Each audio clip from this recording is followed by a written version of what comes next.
오늘 저희들 함께 보실 하나님 말씀은 출애굽기 20장 12절입니다. 출애굽기 20장 12절의 말씀 제가 봉독하겠습니다. 내 부모를 공경하라. 그리하면 내 하나님 여호와가 내게 준 땅에서 내 생명이 길리라. 자, 그렇게 지난 시간에 살펴봤습니다. 10계명은 크게 둘로 나누어집니다. 1계명부터 4계명까지는 하나님과의 관계에서의 계명입니다. 그리고 5계명부터 10계명까지는 인간관계, 사람과의 관계에서의 지켜야 될 그런 삶들을 말씀하고 있습니다. 인간관계에 있어서 첫 번째 계명은 바로 부모 공경입니다. 부모 공경이 그만큼 중요하다는 것이죠. 부모 공경은 선택이 아니고 필수를 넘어서 하나님의 명령입니다. 내 부모를 공경하라 해서 공경하다라는 말은 히브리어로 카베드라는 동사를 사용합니다. 이 동사의 뜻은 무겁다라는 뜻을 갖고 있습니다. 또 이것을 명사용으로 사용할 때는 우리의 장기 중에 간장을 의미합니다. 간장. 간장은 우리 몸의 체중의 50분의 1 정도가 됩니다. 그만큼 중요한 역할을 하고 있어요. 그렇듯이 부모님을 무겁고 귀중하게 여기라는 말씀으로 우리는 이해할 수가 있습니다. 신체의 간장처럼 부모를 존경하는 것, 부모를 귀중히 여기는 것, 이것을 엄하게 다루라고 말씀하고 있는 겁니다. 헬라어로는 이 공경은 키마라는 단어를 씁니다. 이것은 사례금이라는 의미가 있습니다. 그러니까 부모에게 공경하는데 부모에게 보상하라는 거예요. 그런 뜻으로 쓰이고 있습니다. 우리는 부모에게 후하게 갚아야 될 의무를 가지고 있는 겁니다. 영어로는 이 공경은 언어입니다. 언어는 뭡니까? 존경함으로 경의를 표하는 겁니다. 그러니까 부모를 존경해야 돼요. 요즘은 핵가족화가 뚜렷해져서 연로하신 부모와 함께 살지 않는 경우가 대부분입니다. 그리고 잘 돌봐주지도 않는 그런 경향이 너무나 뚜렷합니다. 돌보기는커녕 무시하거나 아예 잊어버리는 경우가 허다합니다. 성경은 부모님을 귀중히 여기고 또 존경해야 하고 후하게 갚아야 한다 명령하고 있습니다. 왜 우리는 부모를 공경해야 합니까? 그 이유가 뭡니까? 먼저 첫 번째, 하나님의 명령이기 때문에 그렇습니다. 부모를 공경하는 것, 이것은 하나님의 명령입니다. 신명기 5장 16절에 보니까 너는 너의 하나님 여호와의 명한 대로 내 부모를 공경하라. 하나님이 명령하신 거예요. 부모를 공경하는 것은 하나님의 명령입니다. 부모가 비록 잘 먹이고 잘 입혀주지 못했고 공부를 많이 시켜주지 못했을지라도 부모님은 나에게 있어서 하나님께서 세운 권위자입니다. 또 우리가 믿고 순종하고 공경해야 할 대상입니다. 부모 공경은 단순히 부모를 기쁘시게 해드릴 뿐만 아니라 궁극적으로 이 부모를 기쁘시게 해드리는 것이 하나님을 기쁘시게 해드리는 것입니다. 골로새서 3장 20절에 보니까 이런 말씀이 있어요. 자녀들아 모든 일에 부모에게 순종하라. 이는 주 안에서 기쁘게 하는 것이라 이렇게 말씀하고 있습니다. 그렇습니다. 우리가 부모에게 순종하는 것, 부모님을 사랑하고 아끼고 존경하는 것, 이것은 무엇이냐? 주 안에서 하나님을 기쁘시게 하고 또 나도 기쁜 일입니다. 부모에게 순종하는 것, 이것이 효도의 첫걸음입니다. 부모의 말씀을 귀담아 듣고 순종하는 것, 곧 그것은 하나님에 대한 순종을 의미합니다. 우리 예수님께서도 부모를 존중하시고 부모에게 순종하시고 부모님을 섬기셨어요. 누가복음 2장 51절에 보면 이런 말씀이 나옵니다. 예수께서 함께 내려가사 나사렛에 이르러 순종하여 받드시더라.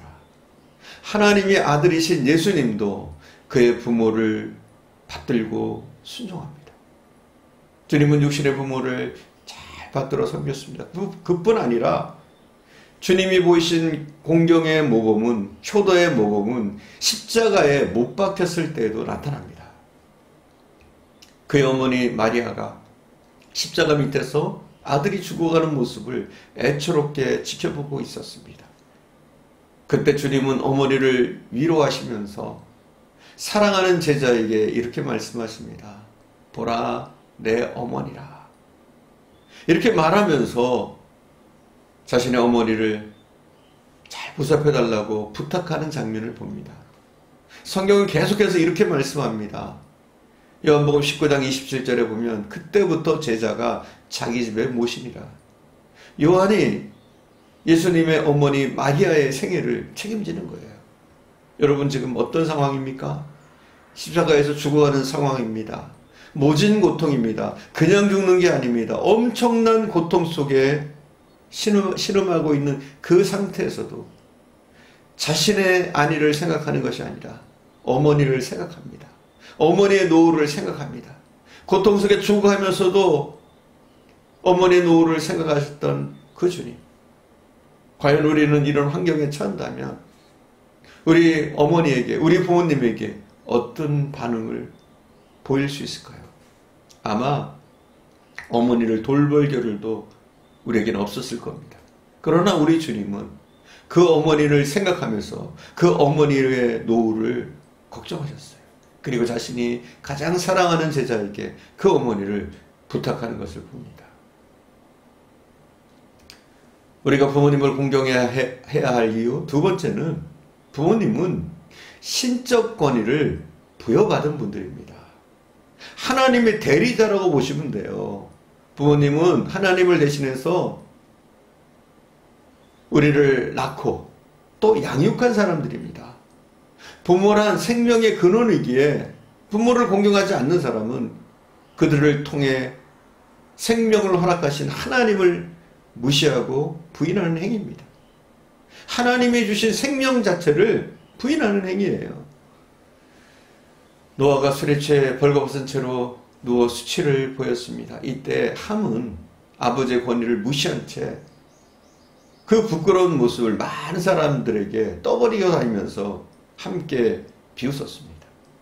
그러나 셈과 야벳은 비록 아버지가 실수를 저질렀을지라도 하나님이 주신 주권 앞에 순종해서 뒷걸음질 쳐 들어가서 아버지의 수치를 가려드렸습니다. 성경은 이 사건을 통해서 셈과 야벳에게는 축복이 주어지지만 함에게는 무서운 저주가 선포됩니다. 셈과 야벳처럼 부모를 공경함으로 축복을 받으시겠습니까? 함처럼 부모를 우습게 여기고 업신 여기다가 저주를 받으시겠습니까? 바울은 말세의 특징 가운데 하나가 부모를 거역하는 일이 성행할 것이라고 예언하고 있습니다.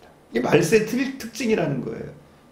디모데후서 3장 1절에 3절에 보니까 내가 이것을 알라. 말세에 고통하는 때가 이르리니 사람들은 자기를 사랑하며 돈을 사랑하며 자긍하며 교만하여 회방하며 부모를 거역하며 이렇게 말씀하고 있습니다.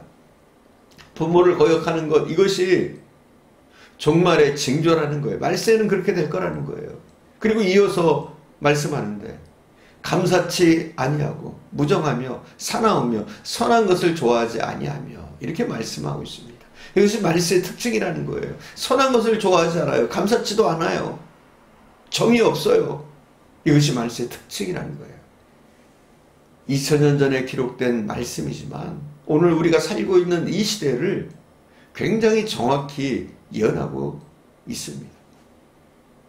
우리가 성도가 되어서 부모님을 외면하는 것, 부모님을 아끼지 않는 것, 이것은 무서운 죄입니다.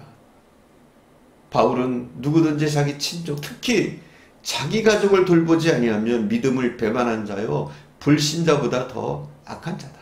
이렇게 말씀하고 있습니다. 사실 그래요. 우리가 예수 믿는다고 우리 부모 형제를 우습게 여기고 돌보지 않는 것, 그들을 아끼지 않는 것, 이것은 이율배반적이라는 거예요. 특히 부모를 돌보지 않으면서 신앙생활을 한다는 것은 불신자보다 더 악하다. 성경은 선포하고 있습니다. 이 말씀을 통해서 우리가 또 조금 더 경각심을 가질 수 있기를 바랍니다. 자신을 낳아준 부모를 어떤 처지나 어떤 환경에서도 공경할 수 있는 사람만이 참다운 신앙인입니다. 우리가 구원받는 것은 믿음으로 받아요. 믿음만 있으면 돼요. 예수 믿는 믿음이 있으면 우리가 구원 받습니다. 그러나 이 땅 위에서 우리가 복을 받는 것은 우리가 이 땅에서 어떻게 사느냐, 믿음으로 사느냐, 하나님 말씀에 순종하느냐, 여기에 달려 있습니다. 부모를 공경하는 것, 이것은 하나님의 명령입니다. 우리가 꼭 순종해야 될 명령입니다. 우리가 부모님을 순종할 때 우리 부모님도 기쁘고 나도 기쁠 뿐만 아니라 중요한 것은 하나님이 기뻐하시고 우리를 축복하신다는 사실입니다.